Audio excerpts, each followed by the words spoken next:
یسوع مسیح میں آپ سب کی سلامتی ہو۔ خداوند کے پاک کلام میں سے پڑھیں گے۔ کرنتھس کی کلیسیا کے نام لکھا گیا پالوس رسول کا پہلا خط اور اس کا 13واں باب۔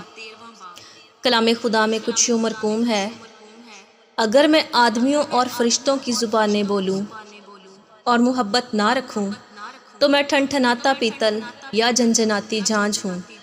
اور اگر مجھے نبوت ملے اور سب ویدوں اور کل علم کی واقفیت ہو اور میرا ایمان یہاں تک کامل ہو کہ پہاڑوں کو ہٹا دوں اور محبت نہ رکھوں تو میں کچھ بھی نہیں۔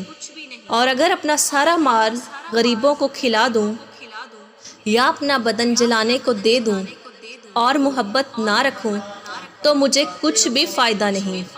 محبت صابر ہے اور مہربان، محبت حسد نہیں کرتی، محبت شیخی نہیں مارتی اور پھولتی نہیں، نازیبا کام نہیں کرتی، اپنی بہتری نہیں چاہتی، جھنجھلاتی نہیں، بدگمانی نہیں کرتی، بدکاری سے خوش نہیں ہوتی بلکہ راستی سے خوش ہوتی ہے، سب کچھ سہ لیتی ہے، سب کچھ یقین کرتی ہے، سب باتوں کی امید رکھتی ہے، سب باتوں کی برداشت کرتی ہے، محبت کو زوال نہیں۔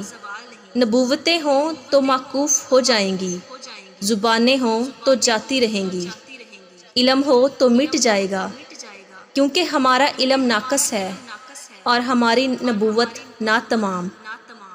لیکن جب کامل آئے گا تو ناقص جاتا رہے گا۔ جب میں بچہ تھا تو بچوں کی طرح بولتا تھا، بچوں کی سی طبیعت تھی، بچوں کی سی سمجھ تھی، لیکن جب جوان ہوا تو بچپن کی باتیں ترک کر دیں۔ اب ہم کو آئینے میں دھندلا سا دکھائی دیتا ہے، مگر اس وقت روبرو دیکھیں گے۔ اس وقت میرا علم ناقص ہے، مگر اس وقت ایسے پورے طور پر پہچانوں گا جیسے میں پہچانا گیا ہوں۔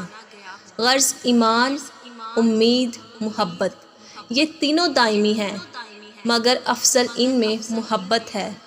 خداوند کے پاک کلام کا پڑھا اور سنا جانا ہم سبوں کے لیے باعث برکت ہو۔ آمین۔